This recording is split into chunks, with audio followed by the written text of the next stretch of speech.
Algoritma. Algoritma adalah serangkaian instruksi terstruktur dan terbatas yang digunakan untuk menyelesaikan masalah komputasi tertentu, biasanya dalam bentuk program komputer. Algoritma muncul dari proses berpikir komputasional yang melibatkan analisis dan perencanaan solusi untuk masalah yang dihadapi. Untuk menyusun algoritma, diperlukan teknik seperti abstraksi dan dekomposisi untuk memecah masalah besar menjadi bagian-bagian yang lebih kecil dan lebih mudah dikelola.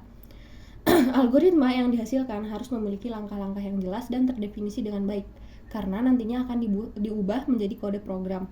Oleh karena itu, kemampuan untuk menulis algoritma yang jelas dan terstruktur sangat penting untuk membuat program komputer yang baik.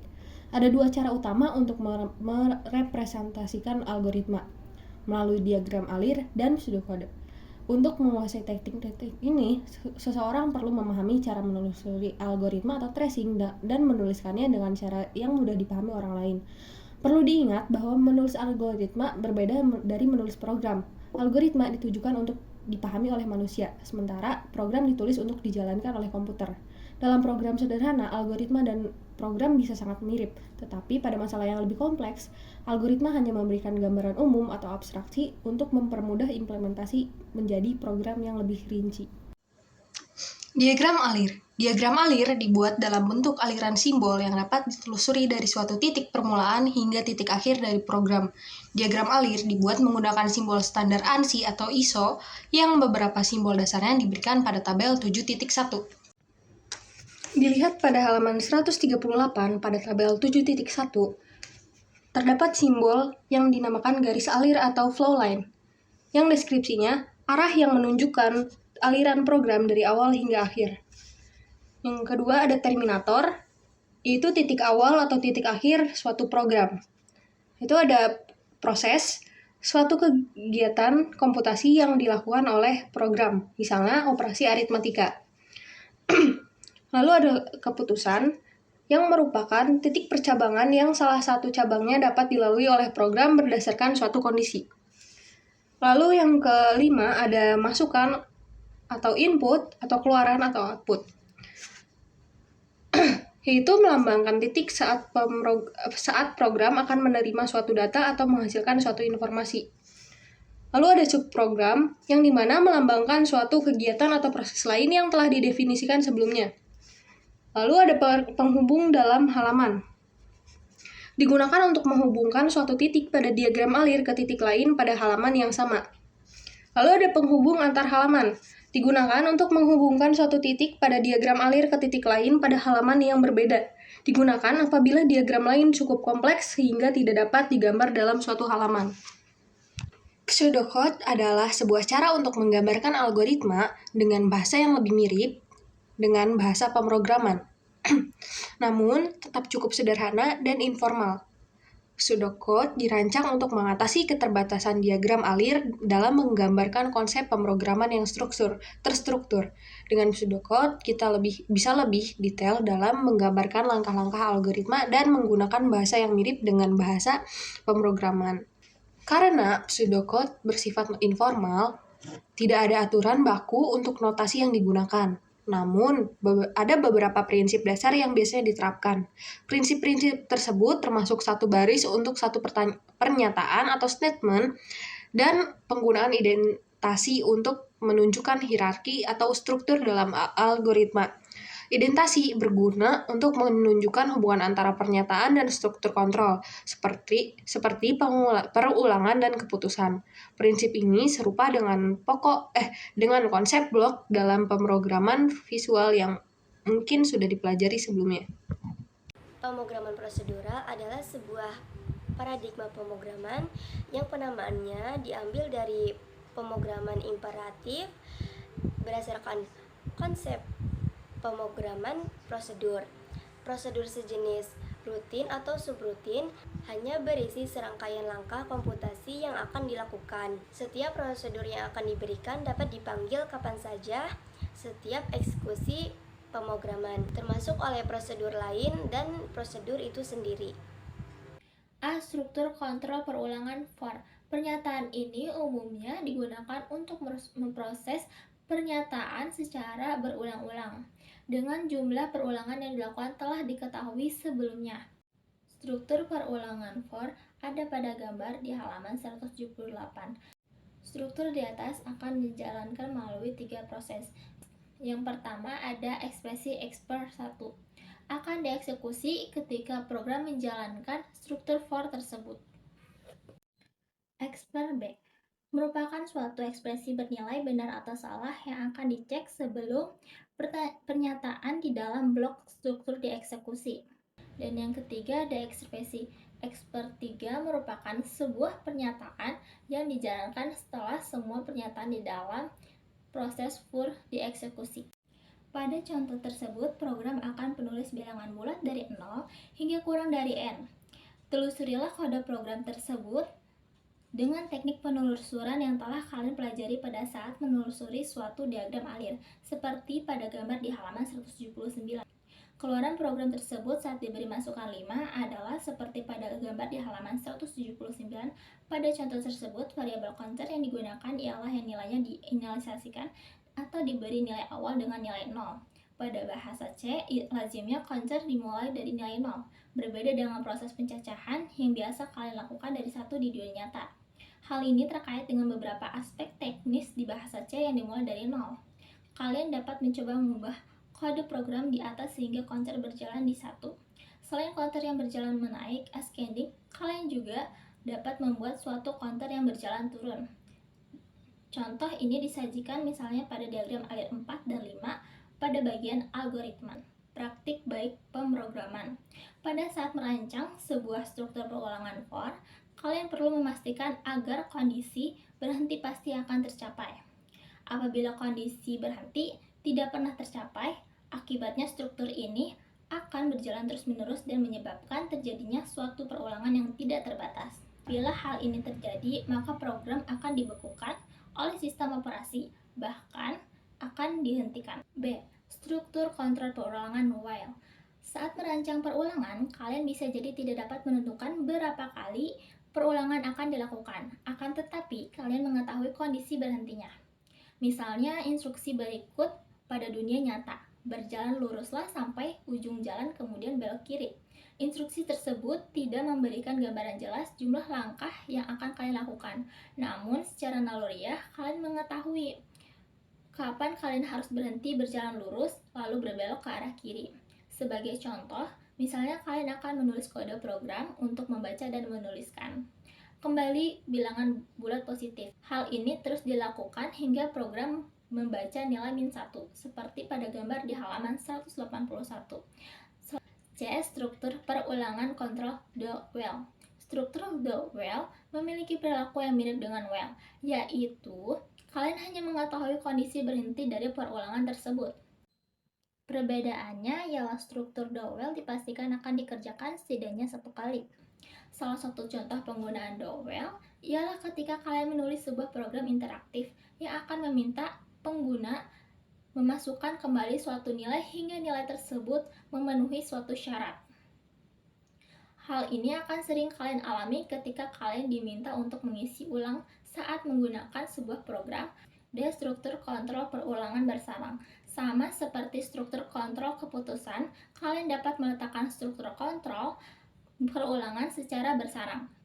Misalnya, pada contoh program berikut yang mencetak suatu pola berbentuk persegi menggunakan karakter asterisik, seperti pada gambar di halaman 183. 7. Fungsi. Pada hakikatnya, fungsi pada program melambangkan suatu kumpulan pernyataan yang memiliki tujuan tertentu. Tujuan tersebut direpresentasikan oleh nama dari fungsi tersebut. A. Membuat fungsi. Saat membuat suatu fungsi baru, kalian perlu menentukan 3 hal tersebut. Nama fungsi yang mempresentasikan tujuan dari fungsi, parameter yang dimasukkan ke dalam fungsi, serta nilai yang dikembalikan. Ketiga informasi ini disebut prototipe dari fungsi. Misal kalian akan membuat sebuah fungsi untuk menghitung luas lingkaran, maka kalian perlu menetapkan ketiga hal tersebut dan menghasilkan prototipe fungsi tersebut. Dipanggil fungsi ini akan mengembalikan sebuah nilai float yang merupakan luas lingkaran, seperti pada halaman 187. Perlu diingat bahwa prototipe dari fungsi-fungsi berikut akan dianggap sebagai fungsi yang berbeda karena memiliki parameter yang berbeda dari tipe data. Hal ini disebut overloading. Tapi memanggil fungsi. Setelah dibuat, fungsi dapat dipanggil. Di dalam kode program, perhatikan kode program berikut yang akan memanggil fungsi hitung luas lingkaran yang telah dibuat, seperti pada gambar di halaman 188. Kalian juga dapat memanggil suatu fungsi di fungsi lain yang kalian buat. Misalnya, kalian ingin membuat fungsi untuk menghitung luas permukaan bola, seperti pada gambar 189. Cek variabel lokal pada fungsi. Pada contoh-contoh di atas, kalian akan menemukan adanya deklarasi variabel dengan identifier yang sama. Kedua variabel tersebut disimpan pada alamat memori yang berbeda yang hanya bisa diakses di dalam fungsi tempat variabel tersebut berada. Dengan kata lain, keduanya ialah variabel lokal yang tidak saling berhubungan. Kedelapan, penutup coding dan pemrograman. Kalian dapat melihat perbedaan antara coding dan pemrograman dari berbagai aspek dengan memperhatikan tabel tersebut, yaitu tabel di 7.8 di halaman 192. Kalian akan menyadari bahwa kemampuan yang kalian latih selama ini ialah kemampuan coding. Kalian juga dapat melihat hal-hal yang harus kalian pelajari lebih lanjut untuk menguasai pemrograman. Saya Nur Fadila akan menjelaskan tentang bahasa pemrograman C. Jadi, bahasa pemrograman C adalah tentang menulis kode. Untuk membuat program menggunakan bahasa pemrograman C, bahasa ini populer karena efisiennya dalam mengelola sumber daya komputer dan kinerja yang cepat. Dengan C, Anda dapat mengembangkan berbagai macam aplikasi, mulai dari perangkat lunak, sistem, hingga permainan komputer. Selanjutnya, aku akan membacakan struktur program bahasa C. Jadi yang pertama, struktur dasar dari sebuah program dalam bahasa C biasanya terdiri dari beberapa bagian utama. Yang pertama ada direktif preprosesor. Bagian ini diawali dengan tanda pagar dan berisi instruksi-instruksi dieksekusi sebelum proses komplikasi dimulai. Contohnya adalah include yang mengimport fungsi-fungsi standar input atau output dari library stdio.h. Kedua, fungsi main. Ini adalah titik fungsi utama dari program C. Semua eksekusi program dimulai dari sini. Fungsi main harus selalu ada dalam setiap program C. Ketiga, variabel deklarasi. Bagian ini berisi deklarasi variabel yang diperlukan untuk program seperti int, int, float, atau tipe data lainnya. Yang keempat, instruksi. Bagian ini berisi kode yang akan dieksekusi oleh program.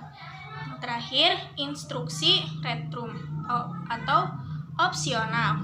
Fungsi ini atau main harus mengembalikan nilai integer, biasanya 0, jika program selesai dengan sukses. Oke, di sini saya akan menjelaskan tentang belajar menulis program sambil menyelesaikan masalah. Unit ini bersifat pengenalan pada kegiatan menulis kode program atau disebut dengan coding. Problem yang diberikan pada kalian diberikan dalam bentuk sertifikasi yang telah terstruktur. Pada kenyataannya, ketika kalian membuat program untuk menyelesaikan suatu permasalahan nyata, kalian perlu membuat sendiri sertifikasi dari program yang akan dibuat. Kalian perlu menetapkan sendiri tujuan dari program, format pemasukan, serta format keluaran dari program. Pada setiap aktivitas, kalian akan diberikan setidaknya satu permasalahan untuk diselesaikan dengan menggunakan konsep yang telah diberikan.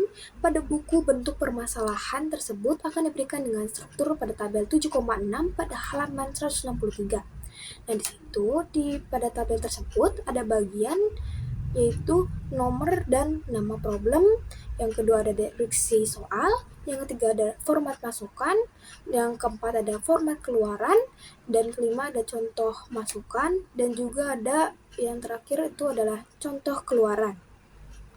Misalnya dalam penjumlahan 10 tambah 5 yang melibatkan 2 buah operan atau 10 dan 5 dan sebuah operator plus.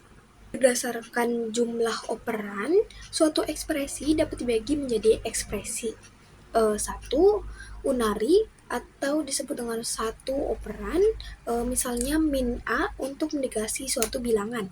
Yang kedua ada binary atau disebut dengan 2 operan, misalnya A plus B untuk penjumlahan. Yang ketiga ada temari atau disebut dengan 3 operan, misalnya A tanda tanya B sama dengan C, yang akan dijelaskan lebih rinci. Berdasarkan fungsinya, operator dalam bahasa C dapat dibagi menjadi operator penugasan, operator aritmatika, operator logika, serta increment dan decrement. A. Operator penugasan. Operator penugasan atau bisa disebut dengan simbol sama dengan untuk memberikan suatu nilai konstanta atau nilai yang diperoleh dari suatu ekspresi ke dalam variabel. Contoh penugasan telah kalian lakukan pada saat melakukan deklarasi variabel seperti bisa kalian lihat di halaman 166. Di situ ada int A sama dengan 5 titik koma. Nah, perhatikan dan ingat baik-baik bahwa makna dari simbol sama dengan dalam bahasa C sangat berbeda dengan tanda sama dengan dalam matematika. B. Operator aritmatika. Operator aritmatika digunakan untuk melakukan operasi matematika yang kalian kenal. Ada perbedaan notasi penulisan operator dengan yang kalian pelajari pada mata pelajaran matematika yang dapat dilihat pada tabel 7.7 pada halaman 166. Nah, di situ kalian bisa lihat operasi matematika, penjumlahan, pengurangan, perkalian, pembagian, modulo. Nah, penting hati-hati dalam melakukan pembagian pada bahasa C. Bahasa C sangat sensitif terhadap tipe data sehingga pembagian 2 buah bilangan bulat akan menghasilkan bilangan bulat. Urutan operasi dari operator pada bahasa C ialah 1. Tanda kurung, 2. Operator perkalian, pembagian, dan modulo. Hasil ekspresi dapat disimpan dalam suatu variabel menggunakan operator penugasan. Misalnya, kalian bisa lihat di halaman 167, di situ ada A sama dengan 5.5, B sama dengan A plus 1.5. Nah, di situ. Makna dari ekspresi ini ialah kalian menggunakan perubahan pada nilai suatu variabel berdasarkan nilai variabel pada saat ini. Untuk ekspresi seperti ini, bahasa C menyediakan bentuk yang lebih ringkas yang bisa disebut compound existment operator atau operator penugasan majemuk. Misalnya, B sama dengan B plus 5 dapat disingkat menjadi B plus sama dengan 5. Hal ini juga berlaku untuk operator matematika lainnya seperti B sama dengan 2, C tanda miring sama dengan 3 dan seterusnya. Bagian C, operator increment and decrement. Selain operator penugasan majemuk pada bagian sebelumnya, bahasa C juga memberikan operator unary yang lebih khusus untuk menambah atau mengurangi nilai suatu variabel. Dengan angka 1, operator ini dapat diletakkan sebelum Fredrik atau setelah Postfix operan. Pada penulisan dalam bentuk Fredrik, perubahan nilai akan langsung dilakukan pada nilai variabel sebelum nilai variabel tersebut digunakan pada ekspresi. Sebagai contoh, setelah 2 baris kode berikut, dijalankan nilai X akan bernilai 2 dan Y akan bernilai 1. Bisa kalian lihat di halaman 168, di situ ada gambar int x sama dengan 1 titik koma, int y sama dengan plus x titik koma. Sebaliknya, pada penulisan dalam bentuk postfix, nilai variabel akan digunakan terlebih dahulu pada ekspresi, baru perubahan dilakukan. Sebagai contoh, setelah 2 baris kode berikut dijalankan, nilai X dan Y akan bernilai 1. Nah, di situ ada gambar int X sama dengan 1 titik koma, int Y sama dengan X plus titik koma. Bagian D, operator logika, rasional, dan kesamaan. ekspresi yang menggunakan operator ini akan memiliki nilai benar atau disebut dengan true, atau dalam bahasa C bernilai tidak sama dengan 0, atau salah, atau bisa disebut dengan false atau bernilai 0. Di sini di halaman 168, di situ ada tabel 7.8 operator logika, rasional, dan kesamaan pada bahasa C. Pada bagian E, operator kondisional atau disebut dengan ternary. Operator kondisional adalah operator ternary yang akan mengembalikan nilai berdasarkan suatu kondisi tertentu. Misalnya, kalian ingin membalikan nilai 1 jika suatu ekspresi A lebih besar 3 bernilai benar, dan mengembalikan nilai 0 jika sebaliknya. Bentuk umum menggunakan operator ini adalah sebagai berikut: tanda kurung, kondisi, tanda tanya, ekspresi min 1 banding ekspresi min 2 tanda kurung. Ekspresi 1 akan dikembalikan jika kondisi bernilai benar, sedangkan ekspresi 2 dikembalikan jika kondisi bernilai salah. Bagian 5, struktur kontrol keputusan. Pada bagian ini, kita akan mempelajari bagaimana pengambilan keputusan dilakukan dalam sebuah program. Istilah yang sering digunakan untuk ini adalah kondisional. Apa itu kondisional? Secara sederhana, kondisional adalah sebuah bentuk pertanyaan jika maka pertanyaan ini dibuat untuk mengerepresentasikan sebuah aksi berdasarkan sebuah kondisi tertentu. Sebagai contoh, ketika kita diminta untuk mengklasifikasikan sebuah bilangan merupakan bilangan ganjil atau genap, maka dapat kita membuat sebuah aturan sebagai berikut. 1. Jika bilangan tersebut habis dibagi 2, maka bilangan tersebut termasuk bilangan genap. 2. Jika bilangan tersebut tidak habis dibagi 2, maka bilangan tersebut termasuk bilangan ganjil. Pada bahasa pemrograman C, ada beberapa jenis pertanyaan kondisional, misalnya pertanyaan if-else, pertanyaan switch case, dan pertanyaan yang bersarang. Di bagian A, struktur kontrol keputusan if-else. Ada beberapa variasi penggunaan struktur kontrol keputusan if-else. Bentuk umum dari pertanyaan if adalah sebagai berikut. Kalian bisa lihat di halaman 170, di situ ada gambarnya. Di sini, bagian kondisi dapat diisi dengan ekspresi yang menghasilkan nilai benar atau salah. Apabila kondisi menghasilkan nilai benar, semua pertanyaan yang berada di dalam struktur kontrol keputusan tersebut akan dieksekusi dalam program. Sekarang, perhatikan program berikut dan lakukanlah penelusuran untuk memeriksa keluaran dari program tersebut. Nah, kalian bisa lihat di gambarnya. Nah, program tersebut menggunakan struktur keputusan pada baris 6-8. Ekspresi yang digunakan pada bagian kondisi ialah A sama dengan B, sedangkan pertanyaan yang dieksekusi jika kondisi benar terdapat pada baris 7. Itu kalian bisa lihat ada gambarnya.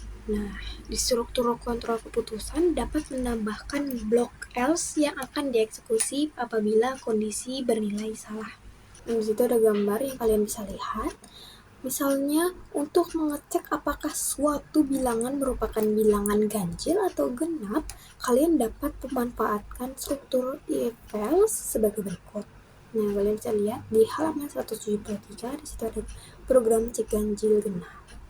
Apabila kondisi makin kompleks, struktur if-else ini dapat dikembangkan kembali menjadi if kondisi ke min 1. Kalian bisa lihat di bawahnya seterusnya. Nah, bagian B, struktur kontrol keputusan switch case.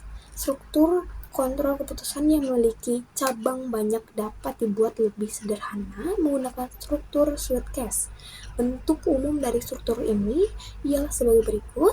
Nah, kalian bisa lihat di halaman 173, di situ ada switch expect. Nah, sebagai contoh, perhatikan kode program berikut.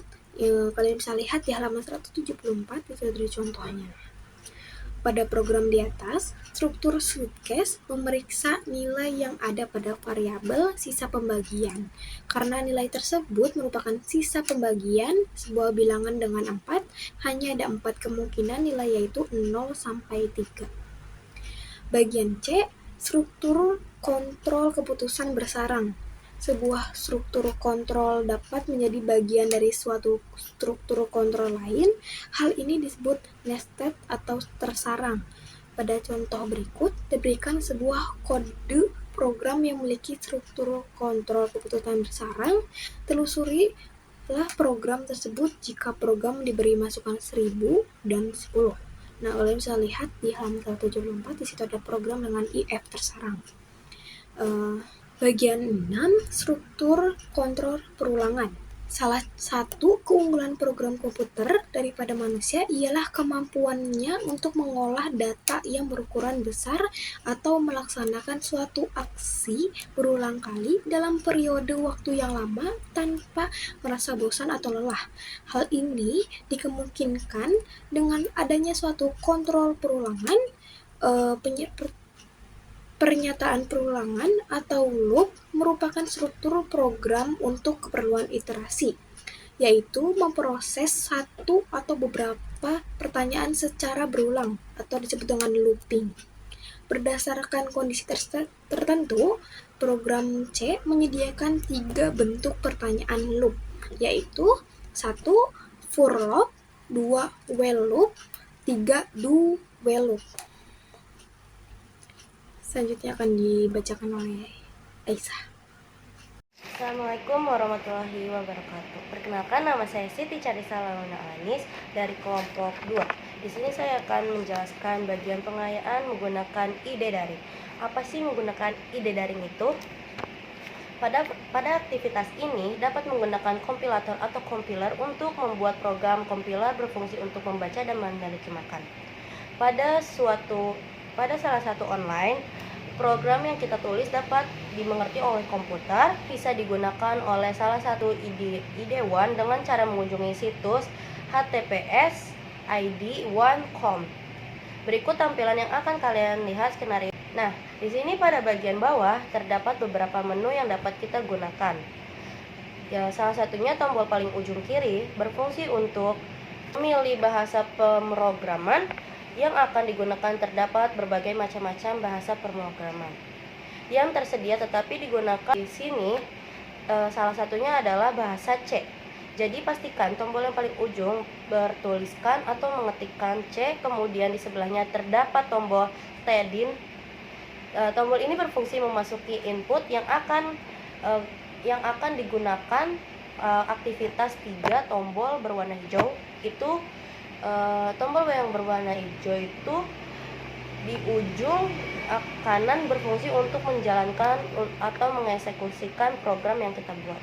Sekian yang saya jelaskan. Wassalamualaikum warahmatullahi wabarakatuh.